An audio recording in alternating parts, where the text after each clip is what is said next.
The philosophy of the Tao is one of the two great principal components of Chinese thought. There are, of course, quite a number of forms of Chinese philosophy, but there are two great currents which have thoroughly molded the culture of China, and they are Taoism and Confucianism.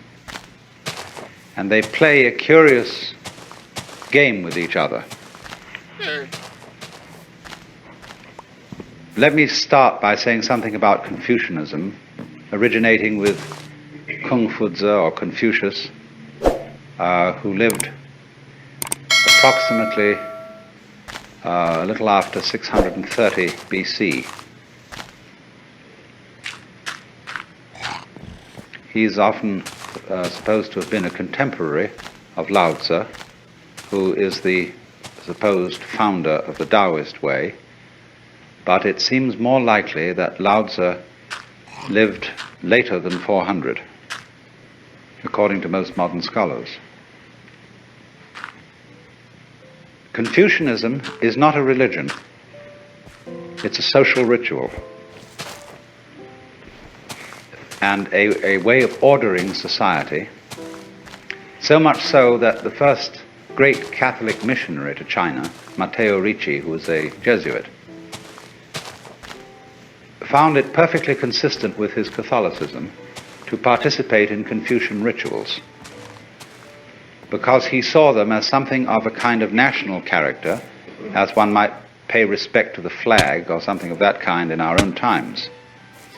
But he found that Confucianism involved no conflict with Catholicism, no commitment to any belief or dogma that would be at variance with the Catholic faith. So Confucianism is an order of society and involves ideas of human relations, including the government and the family, based on the principle of what is called in Chinese ren, although Jiafu will notice that I never get my tones right, which is an extraordinarily interesting word. I'm going to put some of these things on the whiteboard. This is the word ren in Chinese.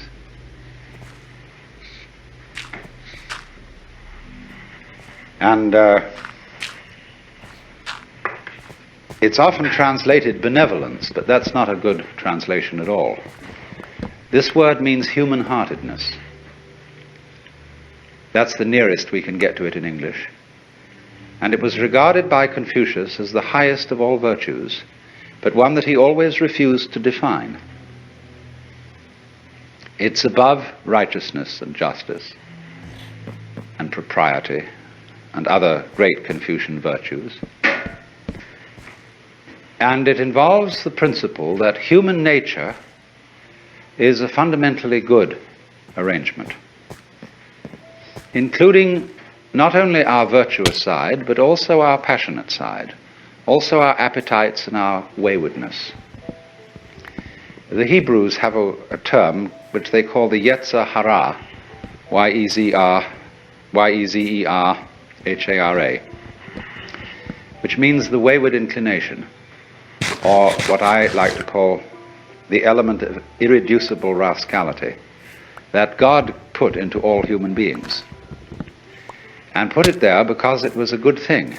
It was good for humans to have these two elements in them. And so a truly human-hearted person is a gentleman with a slight touch of rascality, just as one has to have salt in a stew. Confucius said the goody-goodies are the thieves of virtue, meaning that to try to be wholly righteous is to go beyond humanity, to try to be something that isn't human. So this gives Confucian approach to life and justice and all those sort of things a kind of queer humor. a sort of boys will be boys attitude, which is nevertheless a very mature way of handling human problems. It was, of course, for this reason that the Japanese Buddhist priests who visited China to study Buddhism, especially Zen priests, introduced Confucianism into Japan. Because despite certain limitations that Confucianism has, and it always needs the Tao philosophy as a counterbalance, Confucianism has been one of the most successful philosophies in all history for the regulation of governmental and family relationships. But of course, it is concerned with formality. Confucianism prescribes all kinds of formal relationships, linguistic, ceremonial, musical, in etiquette, in all the spheres of morals. And for this reason has always been twitted by the Taoists for being unnatural. You need these two components, you see, and they play against each other beautifully in Chinese society. Roughly speaking, you see, the Confucian way of life is for people involved in the world. The Taoist way of life is for people who get disentangled. Now, as we know in our own modern times, there are various ways of getting disentangled from the regular lifestyle, say, of the United States. If you want to go through the regular lifestyle of the United States, you go to high school and college, and then you go into a profession or a business. And you own a standard house, and you raise a family, and you have a car or two cars, and do all that jazz. But a lot of people don't want to live that way. And there are lots of other ways of living besides that. So you could say that those of us who go along with the pattern correspond to the Confucians, and those who are bohemians or bums or beatniks or whatever, and don't correspond with the pattern, they are more like the Taoists. Because the Taoist is really, actually in Chinese history, Taoism is a way of life for older people. Lao Tzu, the name given to the founder of Taoism, means the old boy. And the legend is that when he was born, he was already had a white beard.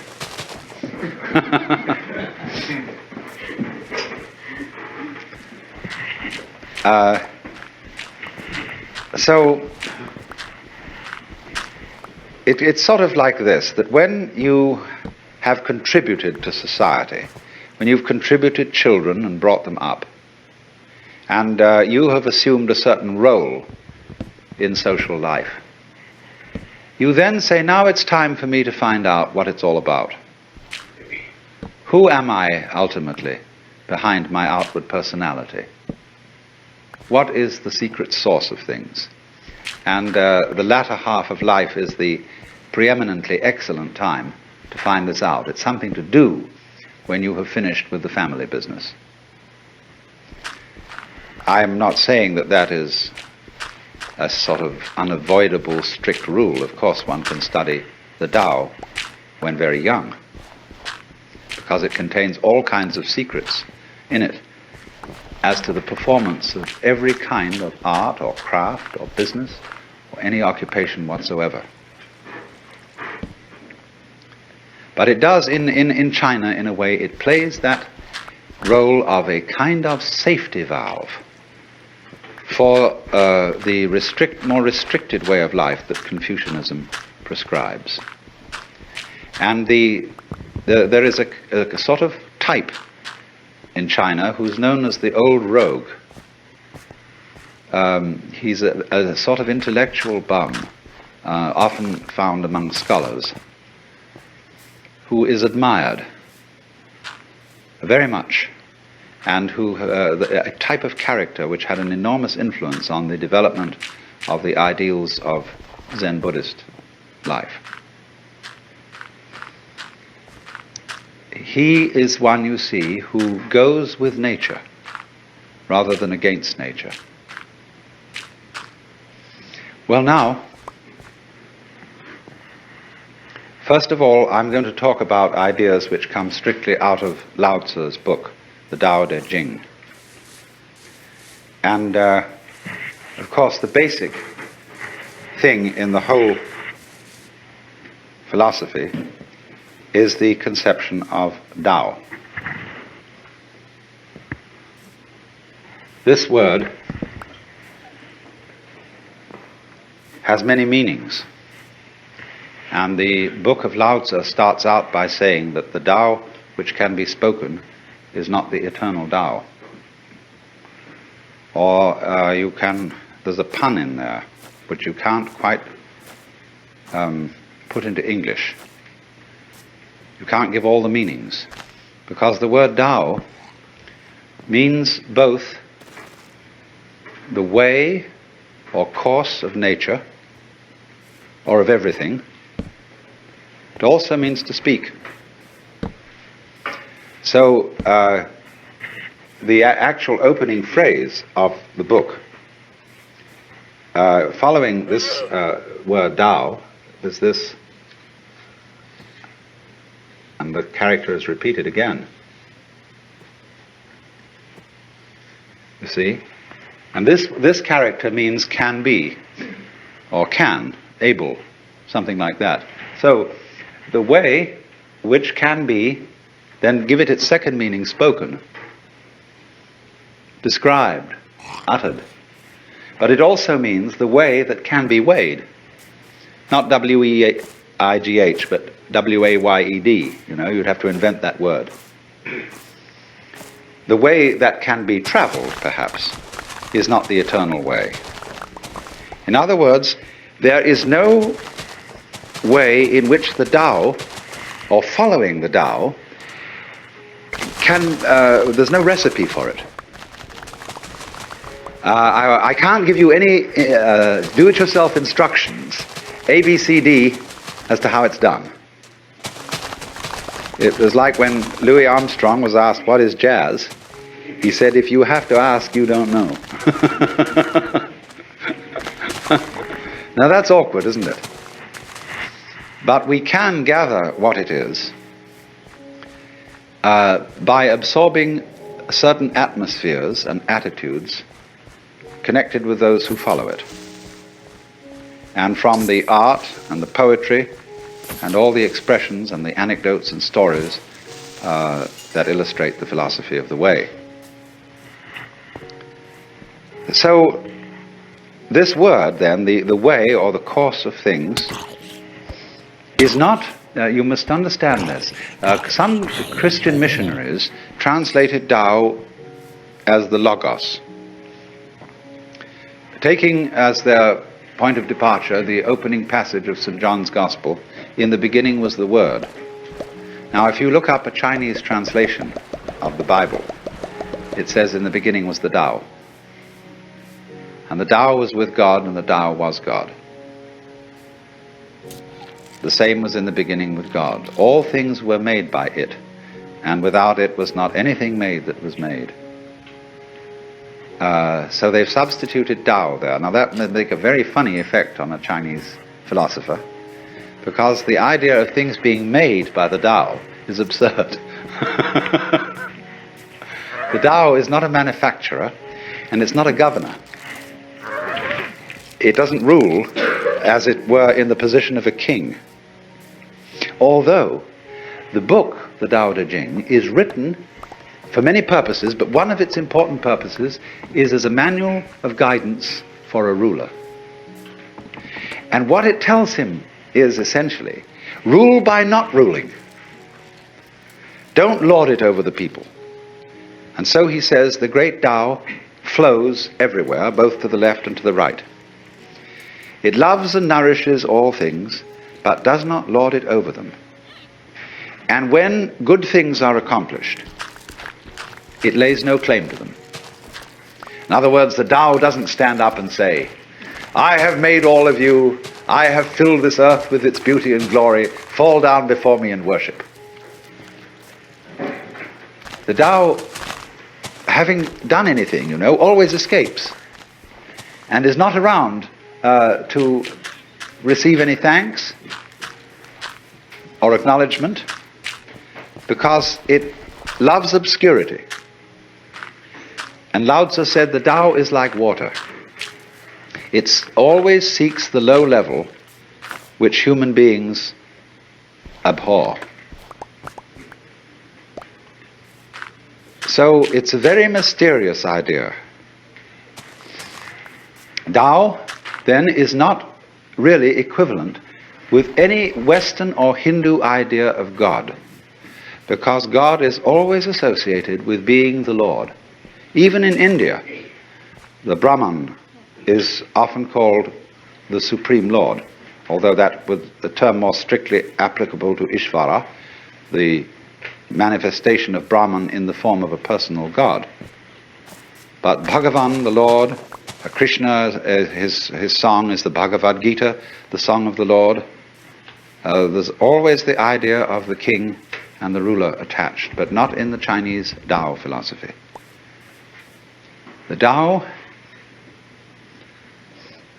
is not something different from nature, from ourselves, from our surrounding trees and waters and air.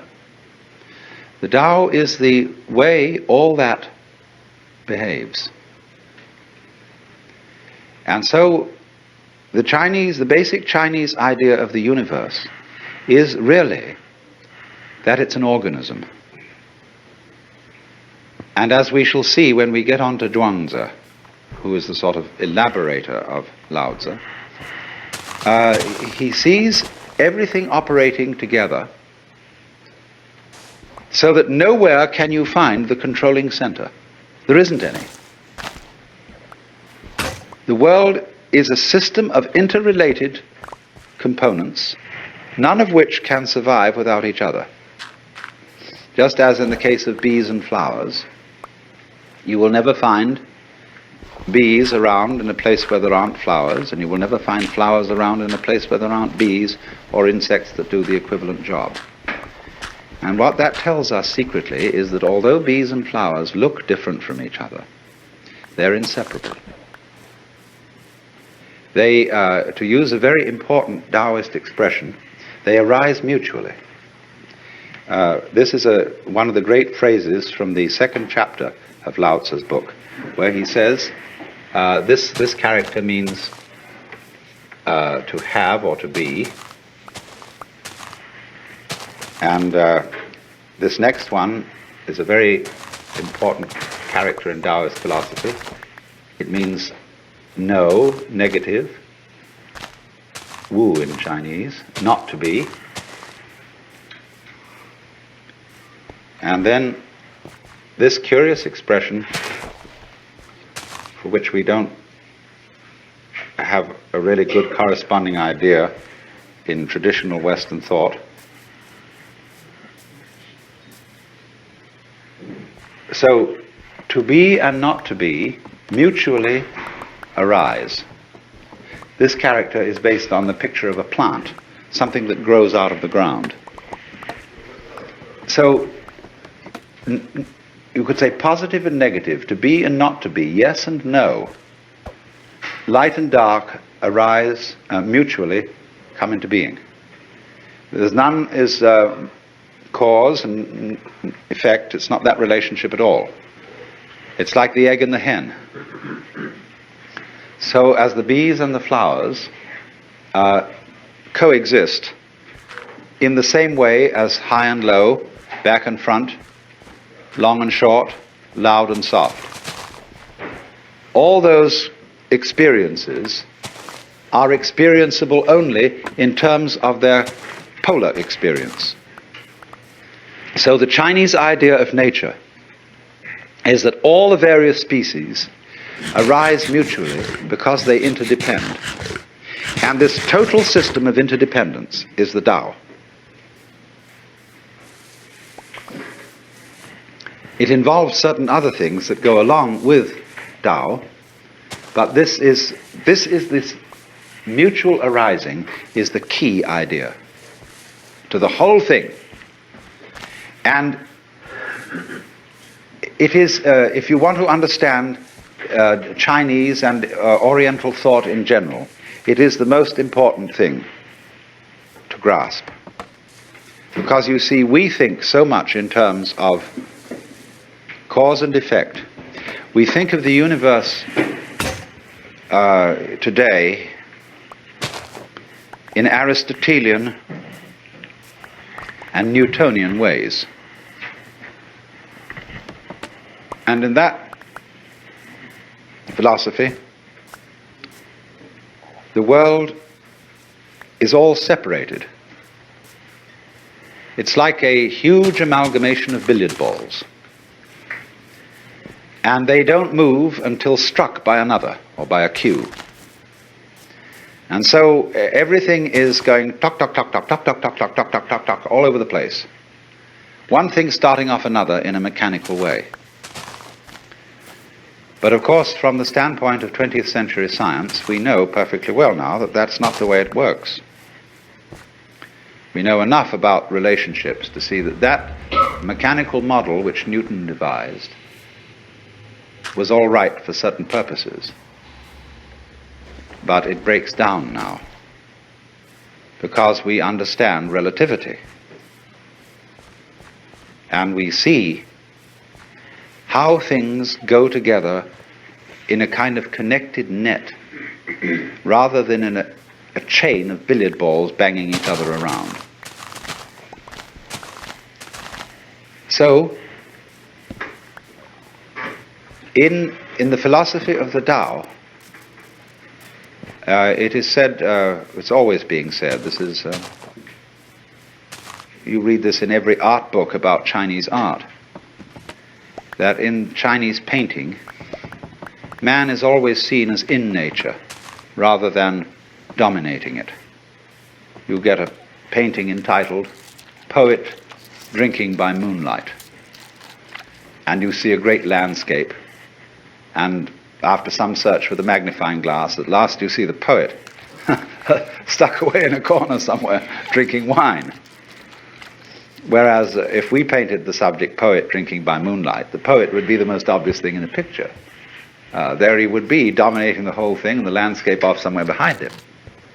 But all the Chinese painters put man, I mean, the painters of the great classical tradition, there are Chinese painters who specialize in family portraits and do these very formal paintings of someone's ancestor sitting on a throne.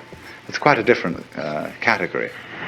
But the Taoist-inspired painters, Zen-inspired painters, have this view of man as an integral part of nature, something in it, just as everything else is in it, flowers and birds, and not there sent into this world, commissioned by some sort of supernatural being to come into this world and farm it and dominate it. So then, the whole conception of nature is as a self-regulating, self-governing, indeed democratic organism. But it has a totality. It all goes together, and this totality is the Tao. So then we move to a second term that is extremely important.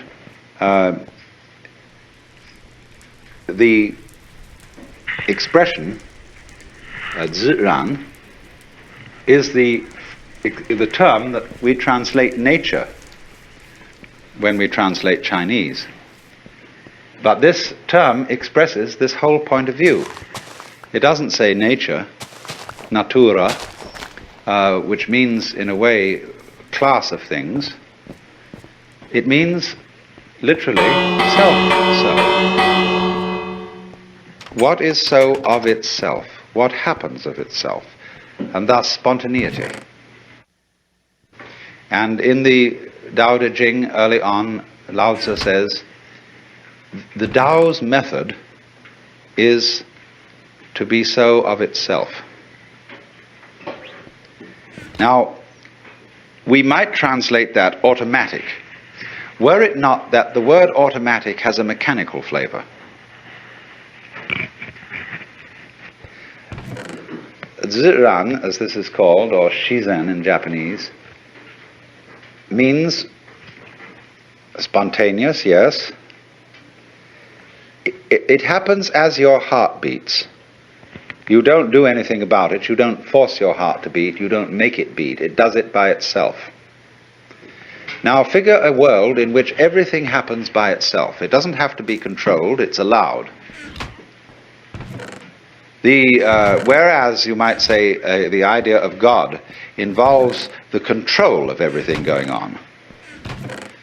The idea of the Tao is the ruler who abdicates and lets all the people, trusts all the people to conduct their own affairs.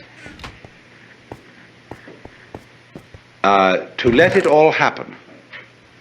So, this doesn't mean, you see, that there isn't a unified organism. Everything is in chaos.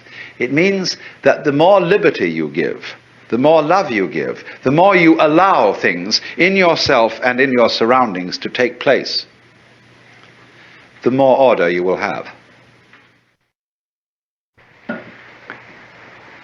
It is believed generally in India that when a person sets out on the way of liberation, his first problem is to become free from his past karma. The popular theory of karma, the word that literally means action or doing in Sanskrit, so that when we say that something that happens to you is your karma, it's like saying in English, it's your own doing.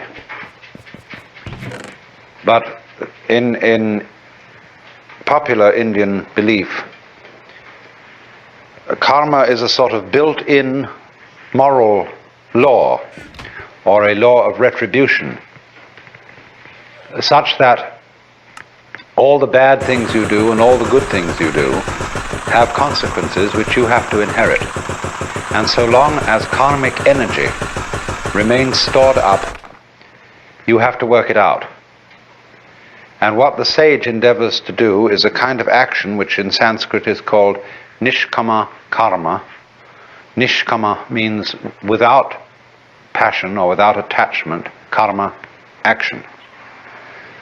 And so whatever action he does, he renounces the fruits of the action, so that he acts in a way that doesn't generate future karma, because future karma continues you in the wheel of becoming, samsara, the round, and keeps you being reincarnated.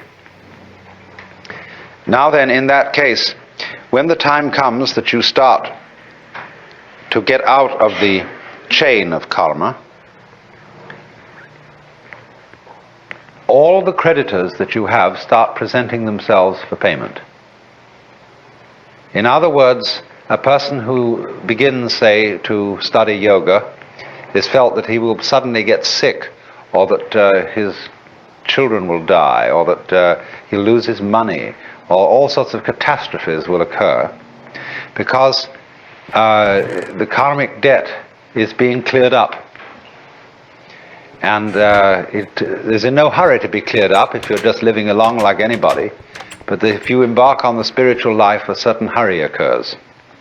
And therefore, since this is known, it's rather discouraging to start these things. The Christian way of saying the same thing is that if you plan to change your life, shall we say, to turn over a new leaf, you mustn't let the devil know, because he will oppose you with all his might if he suddenly discovers that you're going to escape from his power. So, for example, if you have a bad habit, say you drink too much, and you make a New Year's resolution that during this coming year you'll stop drinking, that's a very, very dangerous thing to do, because the devil will immediately know about it. And what will happen will be this: he will confront you with the prospect of 365 drinkless days. And that will be awful, just overwhelming. And you won't be able to make much more than 3 days on the wagon. So in that case, you compromise with the devil and say, just today I'm not going to drink, you see, but tomorrow maybe, we'll go back. Then when tomorrow comes, you say, oh, just another day, let's try out, that's all. And the next day you say, oh, one more day won't make much difference. So you only do it for the moment, and you don't let the devil know that you have a secret intention of going on day after day after day after day. But of course, there's something still better than that. And that is not to let the devil know anything. And that means, of course, not to let yourself know. One of the many meanings of that saying, let not your left hand know what your right hand doeth, is just this. And that was why in Zen discipline, a great deal of it centers around acting without premeditation. As those of you know who read Herrigel's book, Zen in the Art of Archery, it was necessary to release the bowstring without first saying, now. There's a wonderful story you may also have read by a German writer, Untitled, about a boxing match with a bear. The man can never defeat this bear because the bear always knows his plans in advance and is ready to deal with any situation. The only way to get through to the bear would be to hit the bear without having first intended to do so. That would catch him. And so this is one of the great problems in the spiritual life, or whatever you want to call it, is to be able to have intention and act simultaneous. By this means you escape karma and you escape the devil. So you might say that the Taoist is exemplary in this respect. That this is getting free from karma without making any previous announcement. Of simply, supposing we have a train and we want to unload the train of its freight cars. You can go to the back end and you can unload them one by one and shunt them into the siding. But the simplest of all ways of unloading is to uncouple between the engine and the first car, and that gets rid of the whole bunch at once. And it is in that sort of way, you see, that the Taoist gets rid of karma without challenging it. And so it has the reputation, you see, of being the easy way. There are all kinds of yogas and ways for people who want to be difficult. And one of the great gambits of a man like Gurdjieff was to make it all seem as difficult as possible, because that challenged the vanity of his students. If some teacher, some guru says, really, this isn't difficult at all, it's perfectly easy, some people will say, oh, he's not really the real thing. We want something tough and difficult, and when we see somebody starts out giving you a discipline that's very, very weird and rigid, people think, now there is the thing. That man means business. See? And so they flatter themselves by going to such a guy that they are serious students, whereas the other people are only dabblers and so on. All right, if you have to do it that way, that's the way you have to do it. But the Taoist is the kind of person who shows you the shortcut and shows you how to do it by intelligence rather than effort, because that's what it is. Taoism is in that sense what everybody is looking for. The easy way in, the shortcut, using cleverness instead of muscle. So the question naturally arises, isn't it cheating? When in any game somebody really starts using his intelligence, he will very likely be accused of cheating. And to draw the line between skill and cheating is a very difficult thing to do. You see, the inferior intelligence will always accuse the superior intelligence of cheating. That's its way of saving face. You beat me by means that weren't fair. We were originally having a contest to find out who had the strongest muscles. And you know, we were pushing against it like this. And this would prove who had the strongest muscles. But then you introduce some gimmick into it, some judo trick or something like that, you see, and you're not playing fair. So in the whole domain of ways of liberation, there are routes for the stupid people and routes for the intelligent people. And the latter are faster. This was perfectly clearly explained by Huineng, the sixth patriarch of Zen in China, in his sutra, where he says the difference between the gradual school and the sudden school is they both arrive at the same point, but the gradual is for slow-witted people and the sudden is for fast-witted people. Can you, in other words, find a way that sees into your own nature, that sees into the Tao immediately? And at the end of this morning's talk, I pointed out to you the immediate way. The way through now. When you know that this moment is the Tao, and this moment is considered by itself, without past and without future, eternal, neither coming into being nor going out of being, there is nirvana. And there is a whole Chinese philosophy of time based on this. It hasn't, to my knowledge, been very much discussed by Taoist writers. It's been more discussed by Buddhist writers, but it's all based on the same thing. Dogen, the great 13th century Japanese Zen Buddhist, studied in China, and he wrote a book called Shobo Genzo. A Roshi recently said to me in Japan, that's a terrible book, because it tells you everything. It gives the whole secret away. But in the course of this book, he says,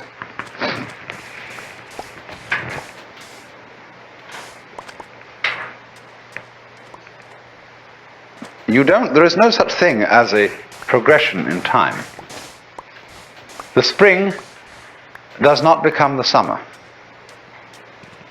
There is first spring, and then there is summer. So in the same way, you now do not become you later. This is T.S. Eliot's idea in Four Quartets, where he says that the person who has settled down in the train to read the newspaper is not the same person who stepped onto the train from the platform. And therefore also you who sit here are not the same people who came in at the door. These states are separate, each in its own place. There was the coming in at the door person, but there is actually only the here and now sitting person. And the person sitting here and now is not the person who will die. Because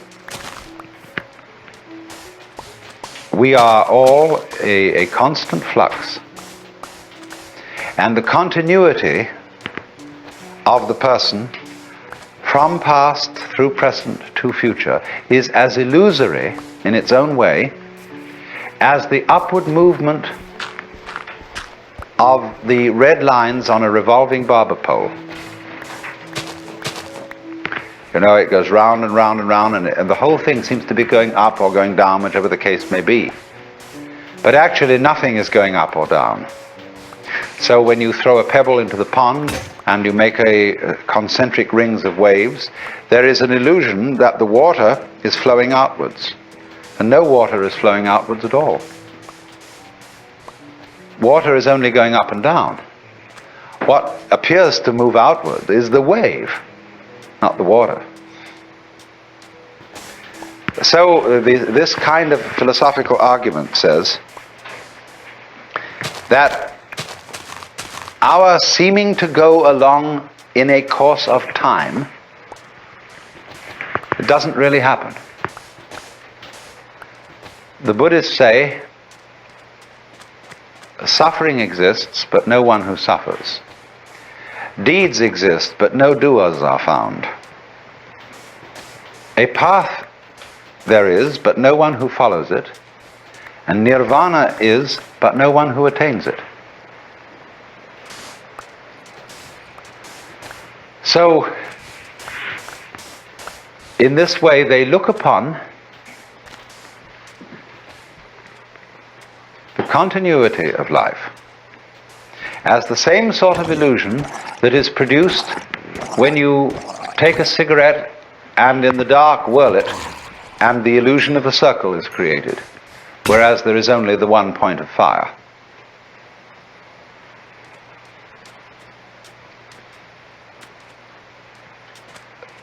The argument then is, so long as you're in the present, there aren't any problems. The problems exist only when you allow presence to amalgamate. There's a way of putting this in Chinese, which is rather interesting. They have a very interesting sign, this. It's pronounced nyan. In Japanese, nen. And the top part of the character means now, and the bottom part means the mind-heart, the shin. And so this is, as it were, an instant of thought. In Sanskrit, they use this character as the equivalent for the Sanskrit word kshana. Then if you double this character, put it twice, or 3 times, and I'll write the Chinese for ditto. Nyan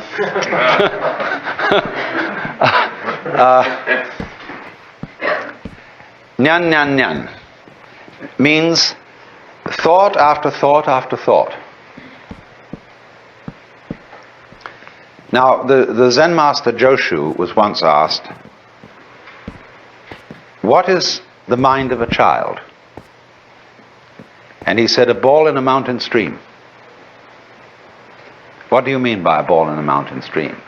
He said, thought after thought after thought with no block.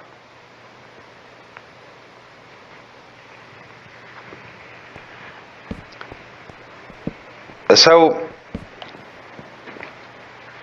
he was using, of course, the mind of the child as the innocent mind, the mind of a person who's enlightened. One thought follows another without hesitation. The thought arises, it doesn't wait to arise. As when you clap your hands, the sound issues without hesitation. When you strike flint, the spark comes out. It doesn't wait to come out. And that means that there's no block. So, thought, nyan, nyan, nyan, describes what we call in our world the stream of consciousness. Blocking consists in letting the stream become connected, chained together, in such a way that when the present thought arises, it seems to be dragging its past, or resisting its future, saying, I don't want to go.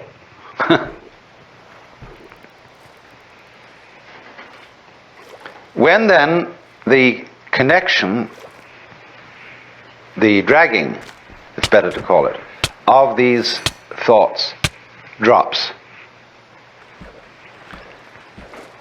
you've broken the chain of karma. If you think of this in comparison with certain problems in music, it's very interesting. Because when we listen to music, we hear melody only because we remember the sequence. We hear the intervals between the tones, but more than that, we remember the tones that led up to the one we are now hearing, and we are trained musically to anticipate certain consequences. And to the extent that we get the consequences we anticipate, we feel that we understand the music. But to the extent that the composer does not adhere to the rules and gives us unexpected consequences, we feel that we don't understand the music. And if he gives us harmonic relationships, which we are not trained to accept, that is to say, to expect, we say, well, this man is just writing garbage. But of course, it becomes apparent that the perception of music, the ability to hear melody, will depend upon a relationship between past, present, and future sounds. And you might say, well, you're talking about a way of living that would be equivalent to listening to music with a tone-deaf mind. So that you would eliminate the melody and have only noise. And so in your Taoist way of life, you would eliminate all meaning and have only senseless present moments.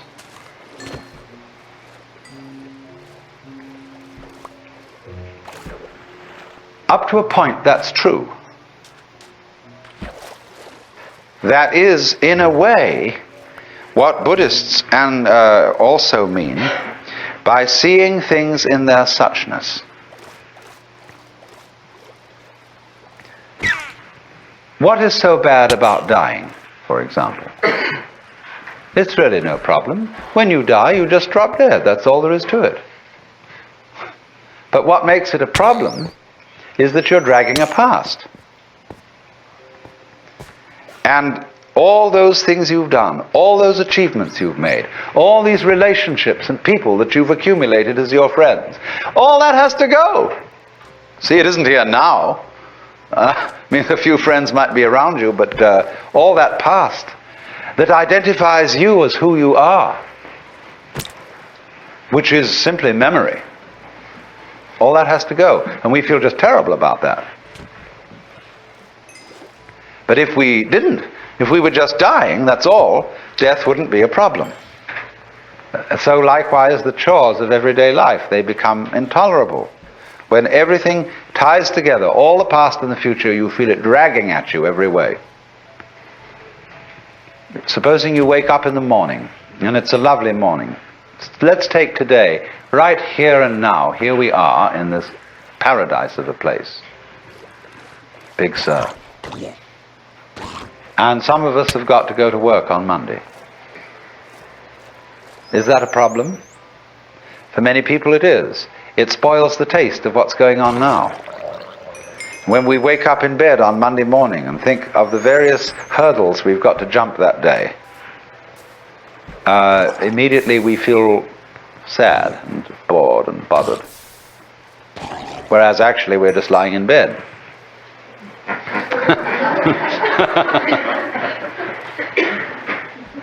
So the Taoist trick says, simply live now and there will be no problems. That's the meaning of the Zen saying, when you are hungry, eat. When you are tired, sleep. When you walk, walk. When you sit, sit. Rinzai, the great Tang Dynasty master, said, in the practice of Buddhism, there is no place for using effort.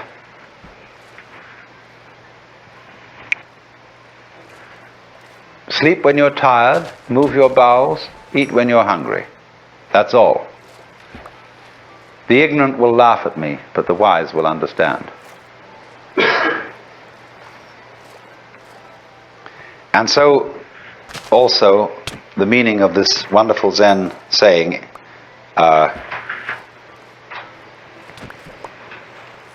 day, that's the character for the sun, day, that is good day. Every day is a good day. On condition, you see, that day is like nyan nyan. They come one after another, and yet there's only this one. You don't link them. This, as I intimated just a moment ago, seems to be an atomization of life. Things just do what they do. The flower goes poof, and people go this way, go that way, and so on, and that's what's happening. It has no meaning, it has no destination, it has no value. It's just like that. And when you see that, you see it's a great relief. That's all it is. But then when you are firmly established in suchness, in that it's just this moment, you can begin again to play with the connections. Only you've seen through them. But now you see they don't haunt you. Because you know that there isn't any continuous you running on from moment to moment, who originated at some time in the past and will die at some time in the future. All that's disappeared. So you can have enormous fun anticipating the future, remembering the past, and playing all kinds of continuities. This is the meaning of that famous Zen saying about mountains are mountains. To the naive man, mountains are mountains, waters are waters. To the intermediate student, mountains are no longer mountains, waters are no longer waters. In other words, they've all dissolved into the point instant, to the kshana. But for the fully perfected student, mountains are again mountains and waters are again waters.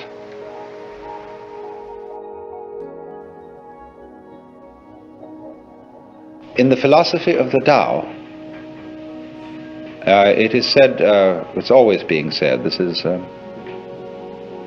you read this in every art book about Chinese art, that in Chinese painting, man is always seen as in nature, rather than dominating it.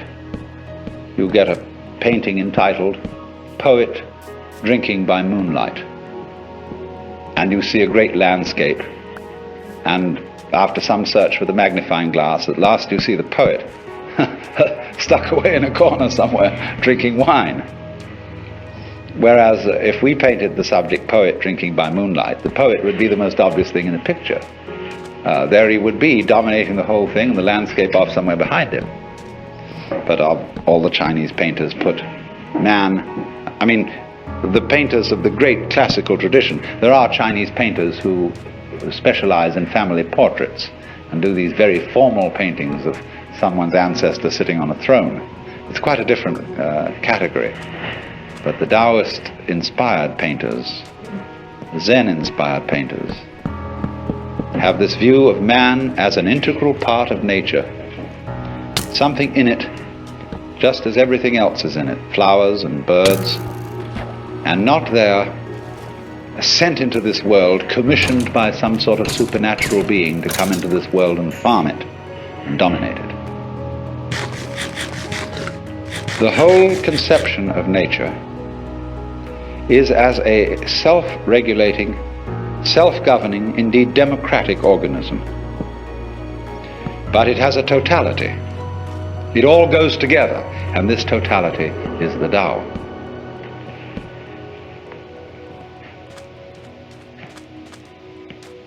When we speak in Taoism of following the course of nature, following the way, what it means is more like this: doing things in accordance with the grain. It doesn't mean you don't cut wood, but it means that you cut wood along the lines where wood is most easy to cut. And you interact with other people along lines which are the most genial.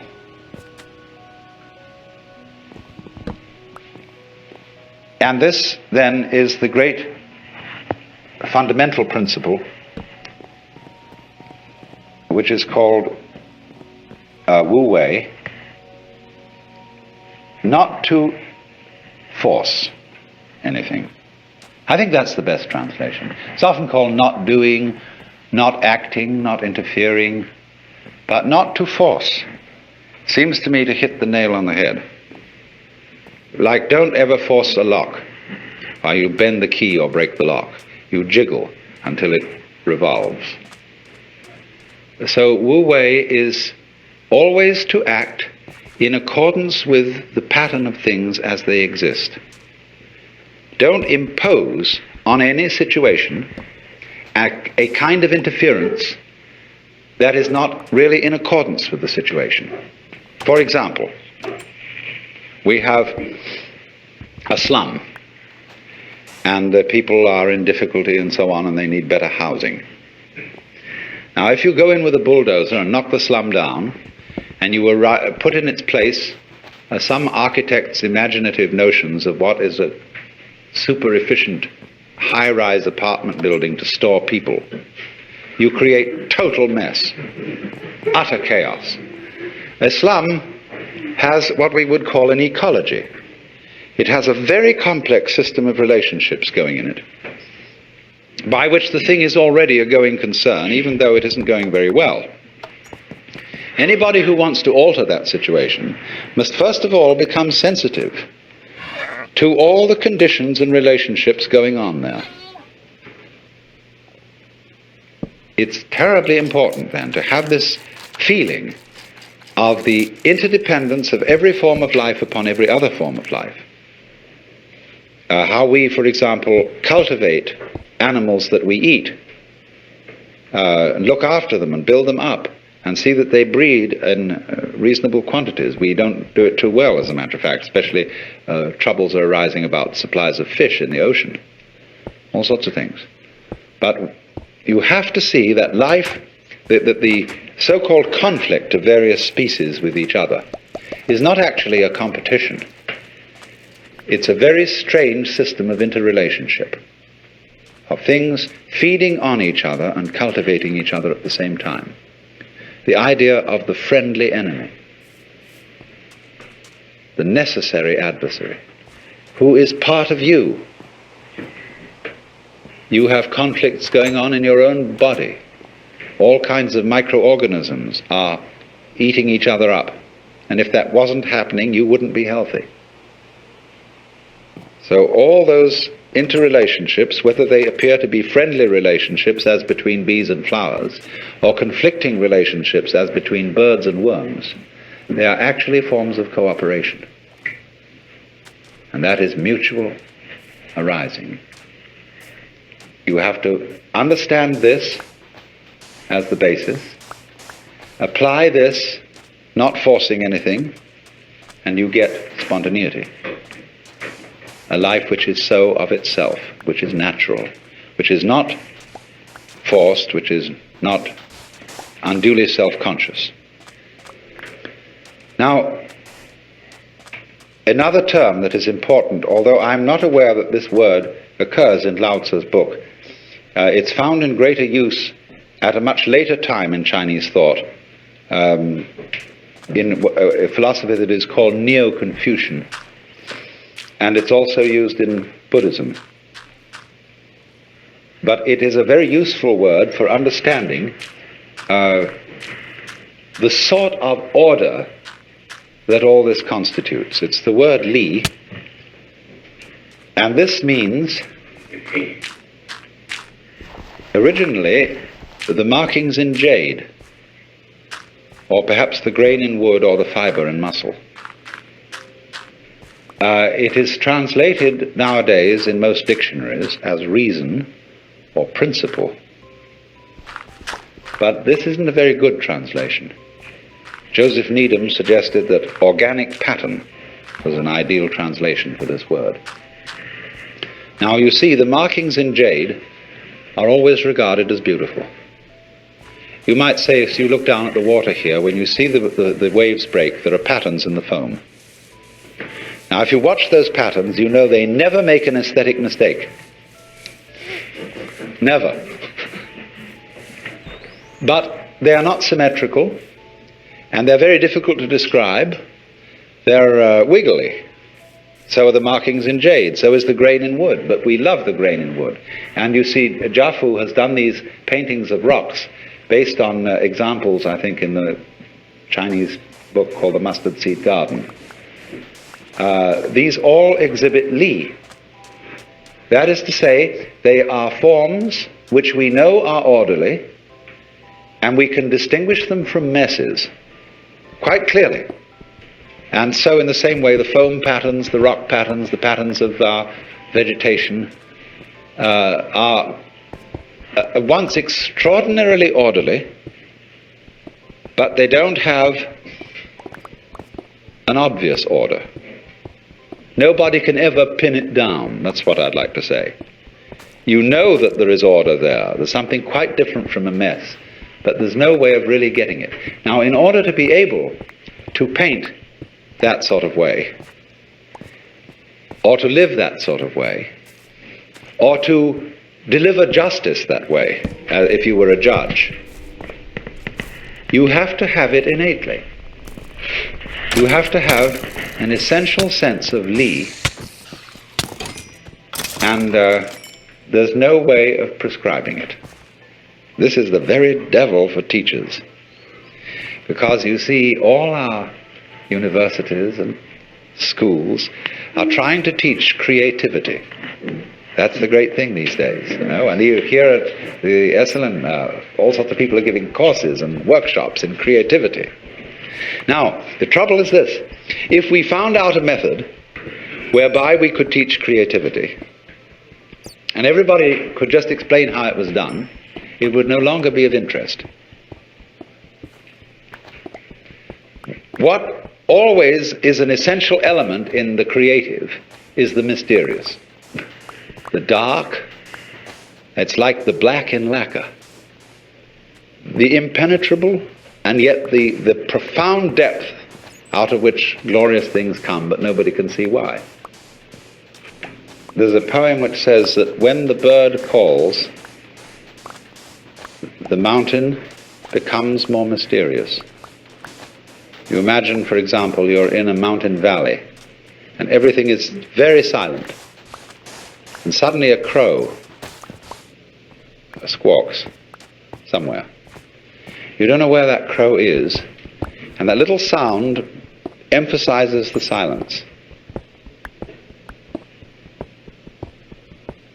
Now, all those things have in them, you see, an element of mystery. There's a Chinese poem which puts it this way. It is a poem written by a man who has gone to find a sage in the mountains. And the sage has a little hut at the foot of the mountain, and a boy there who is his servant.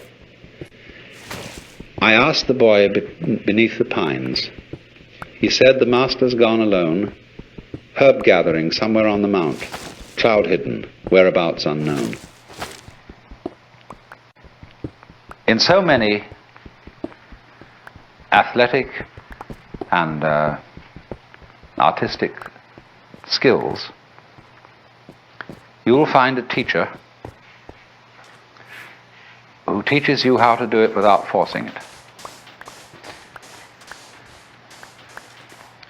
I once studied the piano. I'm absolutely no good at it now because I don't practice. I'm involved in other things. But I had an absolutely superb teacher for a while. He was a very, very great musicologist.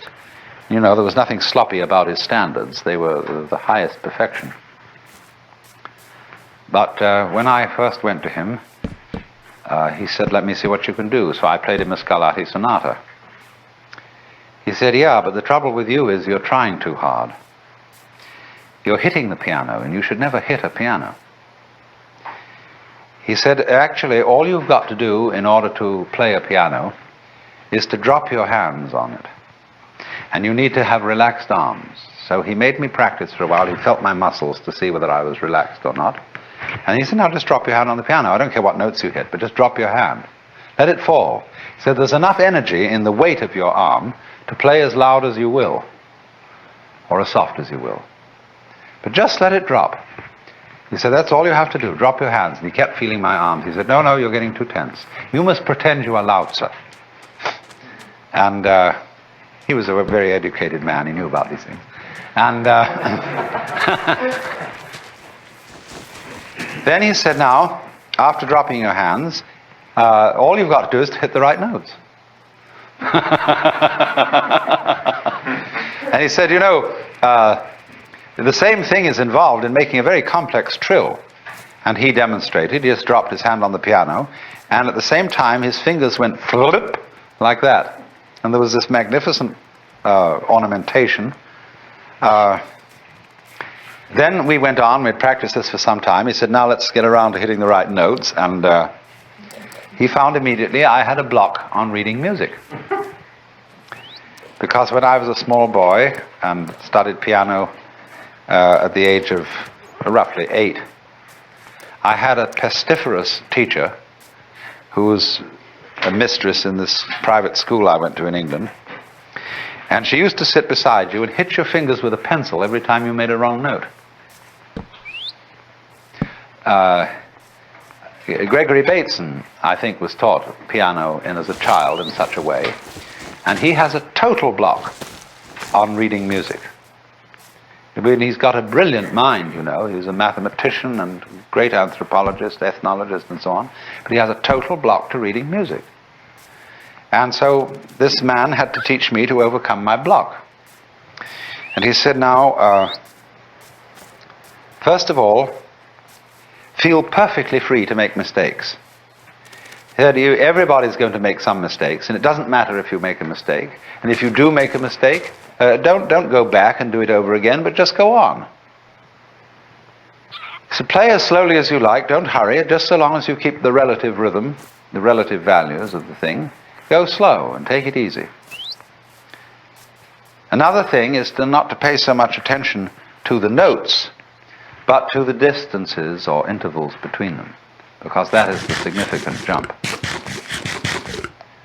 And this sort of overcomes too the difficulty of key signatures, where we started out learning music with this weird system that the lines on the stave really represent the major scale of C, and that therefore when you put a key signature at the beginning, you remember that every time supposing you're playing in F, every time you hit B, it should be B flat. Well, that's an extremely tedious way of learning music. And you just have to think in different keys. That's the only way to adjust to a key signature. And play the thing according to the intervals appropriate for that key. But you see, in this instance, this man, although he was a great perfectionist and was highly skilled in music, he used intelligence, first of all, to give you a shortcut. And then he also used relaxation to enter into a difficult thing by the easiest route. In Zen training, in its initial stages, the master discourages intellectualization. You come in with a lot of ideas, but this difficulty you have is not going to be solved by ideas. It's not going to be solved by talk and intellectualization. So in the same way, this is discouraged, because intellectualization sets up a kind of interval or lack of rapport between you and your life.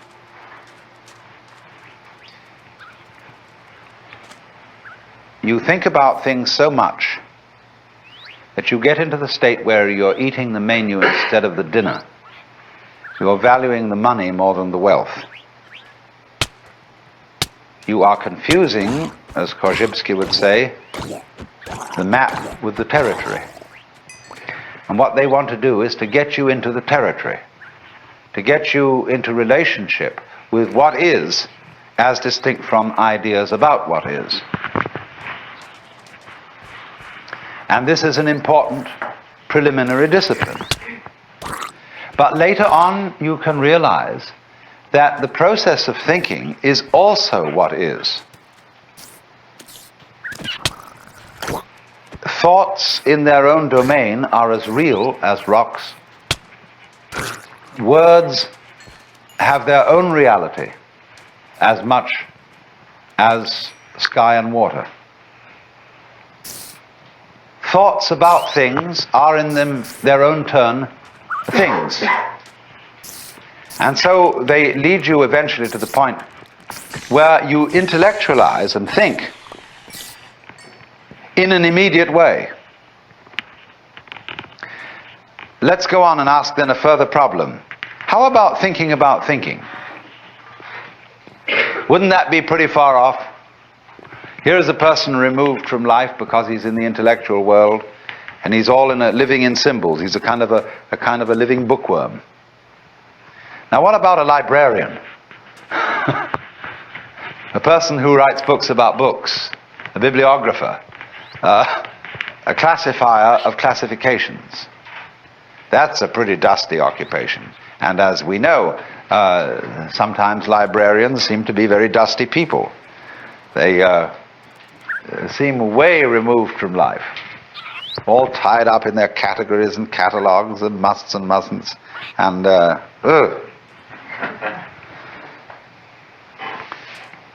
that too, you see, is also its own level of reality.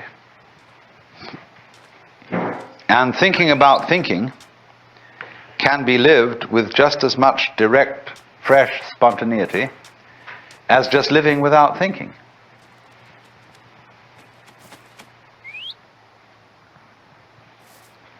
But in order to live it with full spontaneity, you have to be in a position where you no longer feel the symbol, the thought, the idea, the word, as a block to life. No longer feel it as something you are using as a sort of means of escape. To be able to use the symbol not as means of escape, you have to know in the first place that you can't escape. And not only that you can't escape, but there is no one to escape. There is no one to be delivered from the prison of life.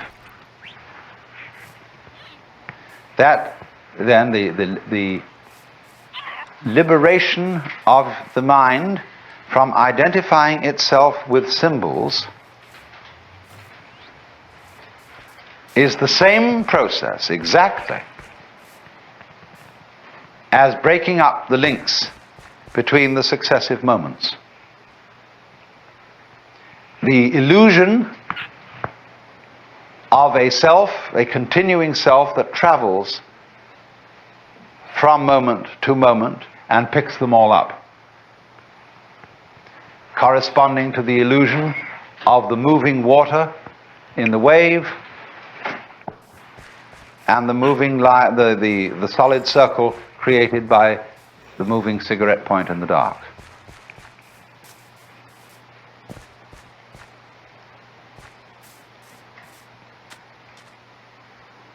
This is the meaning then that there is no one who perceives anything, no one who experiences anything. There is simply seeing and experiencing. We introduce all these redundancies through talk. We talk about seeing sights, hearing sounds, feeling feelings. All that is irrelevant. There are sights, there are sounds, there are feelings. You don't feel a feeling. The feeling itself already contains the feeling of it. Do you see? That's very simple. To have sight, you don't need something to be seen on the one hand and a seer of something to be seen on the other. And then some mysterious way they come together.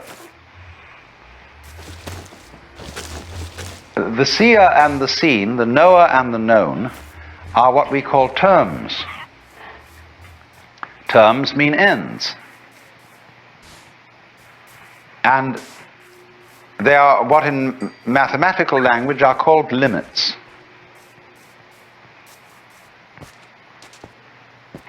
Now, when we take a stick, the stick has its two ends. They are the terms of the stick.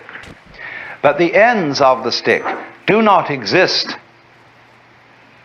as sort of separate points which encounter each other on the occasion of meeting at a stick. They are actually abstract points. The ends themselves, considered as themselves, are purely geometrical. They're Euclidean imaginations. The reality is the stick, you see? So in the same way with that phenomenon called experience, the reality is not an encounter of the knower and the known. The reality is an experience which can be termed as having two aspects, two ends, the knower and the known. But that's only a figure of speech. Neurologically, this is true. Everything that you see is yourself. What you are aware of is a state of your nervous system. And there is no other knowledge whatsoever. That doesn't mean that your nervous system is the only existing reality and that there is nothing beyond your nervous system. But it does mean that all knowledge is knowledge of you, and that therefore in some mysterious way you are not different from the external world that you know. If you see then that what you experience and you are the same thing, then realize also, going beyond that, that you are in the external world you're looking at. You see, I'm in your external world, you are in my external world. But I'm in the same world you are. My inside is not separable from the outside world. It's something the so-called outside world is doing. Just as it's doing the tree and the ocean and everything else that is in the outside world. Now, isn't that great, you see? We've completely got rid of the person in the trap. The one who either dominates the world or suffers under it. It's vanished. It never was there. And when that happens, you see, you can play any life game you want to. Link the past and the present and the future together. Play roles. But you know, you've seen through this great, what do they call it, the great social lie?